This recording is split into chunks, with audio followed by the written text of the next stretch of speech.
Joining the Diamondo trend cause I'm out of my own ideas. Fire/orange diamond using pinks cause I already used yellow.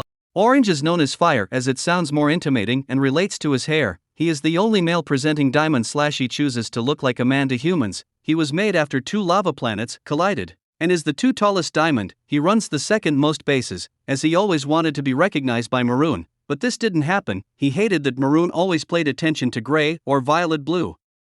He had one replaced pearl, instead of gray/pink's equivalent being the one with disruptive powers. It is fire. He has burnt multiple gems, even as he was known for shattering gems. It was commonly not on purpose. If a gem, other than those unaffected by fire, touched close to him, they could be deformed or shattered. None of the other diamonds knew this, as maroon was too busy with violet, blue and gray. He was made as military gem, sort of a commander. The other diamonds have their own armies, but he and his elites teach the ones for wars and such. After Gray's shattering, he also had the job of propaganda and making sure no one asked too many questions. He also had to manage those leftover of Gray's court. He bubbled the bismuths, as the one who shattered Gray was never found. And the rest of Gray's court was turned helpers, and only those of high standards, as in the ones who rose high in the war or were high before, were allowed to stay in their position. He never got any recognition for that. Maroon stopped coming down for anything, and so fire took over. He combed the gems, high and not. He did all that he could. He never had any time. He never planned to ever think about that planet or Gray ever again. Everyone around was grieving enough for the whole of Homeworld. He didn't have a favorite gem, as he didn't have time for any of the pleasure being a diamond. Before that, he liked paradox. He enjoyed their calculation and their logical thinking.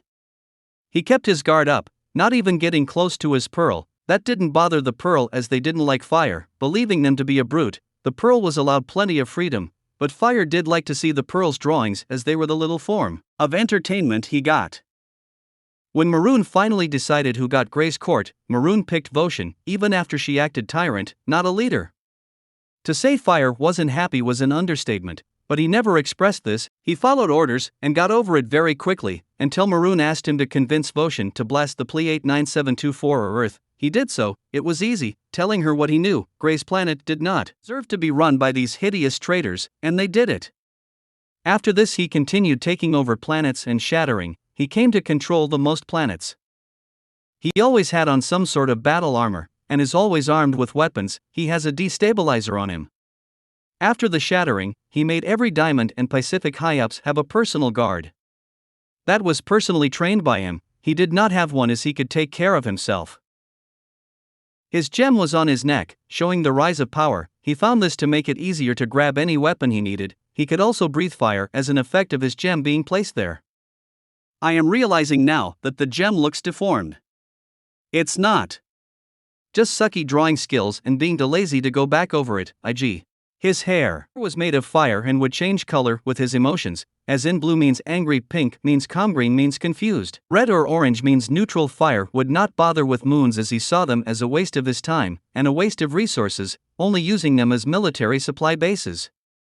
He had a few rebellions in his rule, but unlike Gray, he never let them get out of hand. That's why when Gray's rebellion first started, he was the first to send his troops, and why almost all of his gems that were not traitors got off the planet before the nightlight happened.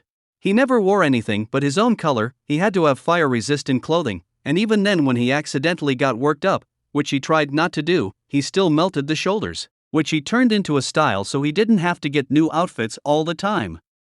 He never thought about Gray and wouldn't change a thing that happened. Would he?